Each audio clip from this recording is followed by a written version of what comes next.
네, 안녕하세요 여러분. 오늘 사회 세 번째 시간입니다.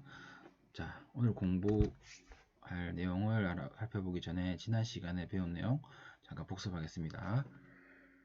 네, 우리나라의 영역은 크게 땅, 하늘, 바다를 가지고 있습니다. 영토, 영공, 영해라고 하죠.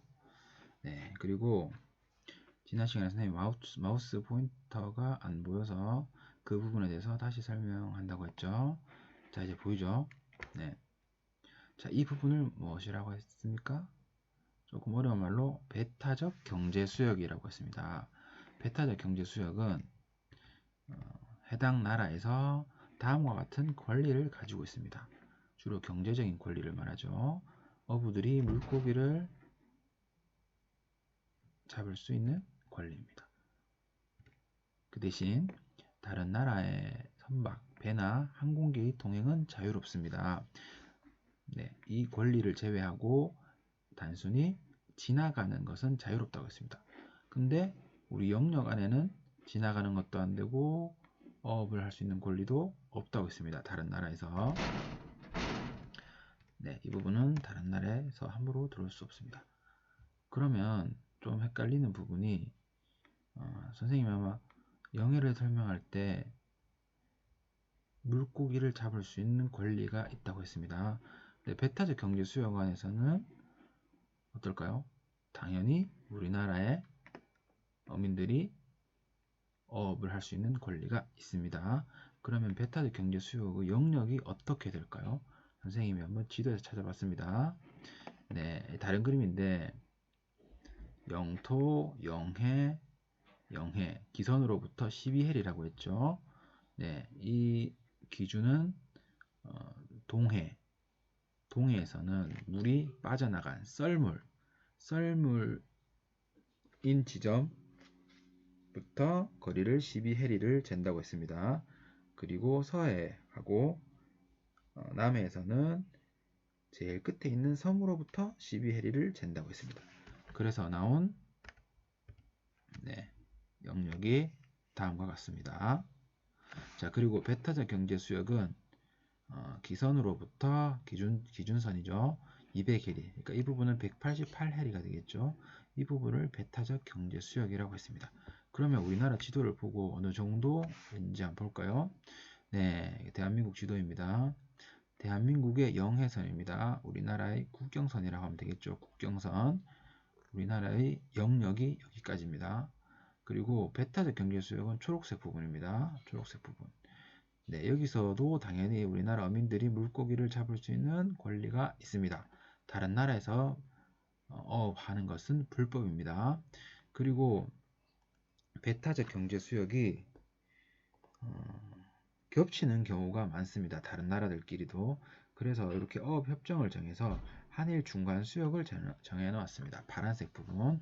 여기서는 서로 어업 활동을 하는 것을 허용하고 있는데 가끔 갈등이 일어나는 경우도 있다고 합니다.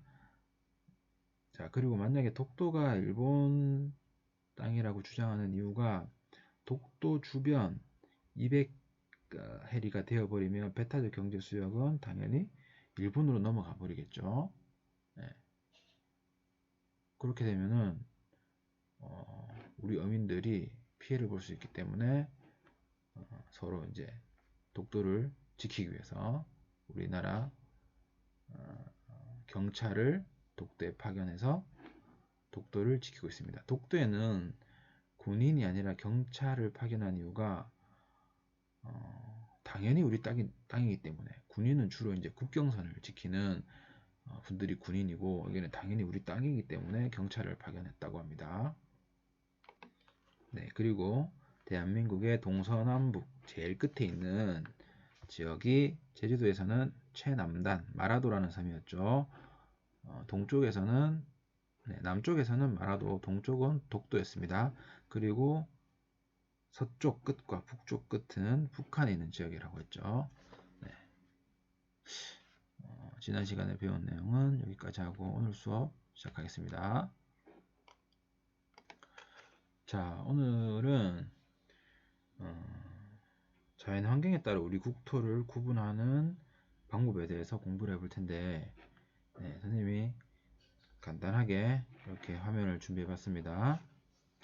자, 지도가 보이죠? 네, 선생님이 포인터를 다시 꺼내겠습니다. 자, 이 부분은, 이 지역은 북부지방이라고 합니다. 주로 지금의 북한 지역입니다. 그래서 일기예보에서 북부지방은 자주 언급하진 않고 가끔씩 뭐 언급할 때도 있지만 주로 이제 남한인 중부지방과 남부지방을 많이 이야기하죠.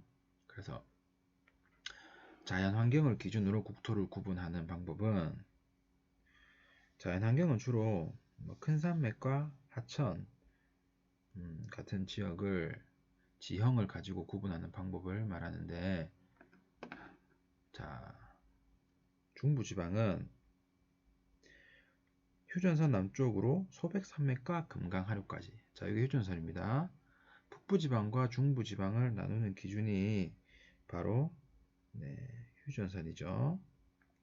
자, 그리고 휴전선부터 여기까지 금강이 있습니다. 강이 이름입니다. 소백산맥. 소백산맥도 사실은 정확하게 이렇게 나누어진 건 아니고 대략적으로 이렇게 이쯤에 소백산맥이 있습니다. 그래서 한 이쯤을 중부지방이라고 합니다. 그리고 남부지방은 중부지방의 남쪽 지역, 제주도까지 남부지방이라고 합니다. 그러면 우리가 살고 있는 문경은 어느 지방일까요? 네, 문경은 중부지방과 남부지방 경계선에 있는데 거의 북쪽 끝에 있죠. 거의 남부지방의 북쪽에 있죠. 그래도 남부지방에 속합니다. 왜냐하면 경상북도이기 때문에. 경상도는 남부지방에 속합니다. 넘어가면 충청도랑 강원도는 중부지방이죠. 물론 경기도도 그렇고. 자, 두 번째 기준입니다. 네. 자, 이 부분은 선생님이 조금 여러분들이 외울 만한 내용은 아니, 북한 쪽은 그렇게 뭐 자주 나오는 내용은 아닙니다. 그냥 한번 이렇게 보면 되고, 우리가 많이 다루는 지역이 바로 영남지방, 우리가 영남지방, 호남지방 들어봤습니까? 그리고 호서지방, 경기지방, 관동지방, 이렇게 남한에서는 이렇게 나눕니다. 이것도 다 이름이 붙은 이유가 있는데 한번 읽어보면 몇 개만 읽어보겠습니다.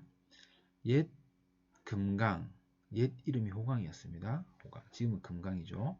금강의 서쪽 지역이라고 해서 호서지방입니다. 호서지방, 호강의 서쪽, 그 다음에 호강의 남쪽이라고 해서 호남지방입니다. 자, 그리고 영남지방은 조령고개의 남쪽에 있는 지역. 조령고개가 뭡니까? 바로 문경세제죠. 우리가 살고 있는 문경지역에 있는 고개, 새들도 넘기 힘들다는 고개라고 해서 세제, 세조자를 써서 조령, 고개령자죠.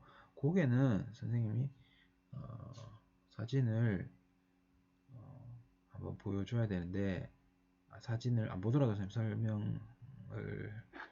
설명을 하자면, 주로 높은 산이 있으면 그 산을 넘어가기 위해서 가장 낮은 지역을 지나가겠죠. 가장 낮은 지역, 산 꼭대기를 넘어가지는 않겠죠. 그래서 산과 산 사이에 있는, 자, 선생님 한번 그림을 그려볼게요. 자, 산이 이렇게 있습니다. 이렇게 있겠죠. 뒤에도 산이 있고, 자, 멀리도 산이 이렇게 있습니다. 그림이 좀 이상한데 다시 앞에 있는 산만 그려볼게요. 자, 산이 뭐 이렇게 있어요. 이렇게. 그러면은 이쪽 지방에서 이쪽 지방으로 가려면 어떻게 가야 되죠? 산을 넘어야겠죠. 근데 이렇게 높이 넘어가지는 않겠죠. 어떻게 가요? 요 낮은 쪽으로 지나가죠. 낮은 쪽, 제일 낮은 쪽. 여기를 바로 고개라고 합니다. 고개. 자, 고개. 그러니까 산을, 다른 지역을 가기 위해서 산을 넘어가는데 가장 낮은 지역, 여기를 고개라고 하는데, 근데 문경세제는 고개였지만 그래도 다른 지역보다 넘기 힘든 고개였다고 합니다. 근데 영남 지방에서 한양으로 갈 때 과거 시험 선비들이 과거 시험을 치러 갈 때 일로 지나갔다고 합니다. 왜냐하면 그래서 여기에 가면 과거 뭐 옛길하고 이러면서 여기 세제 가면 그런 길 있죠. 옛길 박물관도 있고 과거 시험을 칠 때 주로 일로 갔다고 합니다. 왜냐하면 문경이란 뜻이 경사스러운 소식을 전해준다. 들을 문자에서 경사스러운 소식을 듣게 해준다.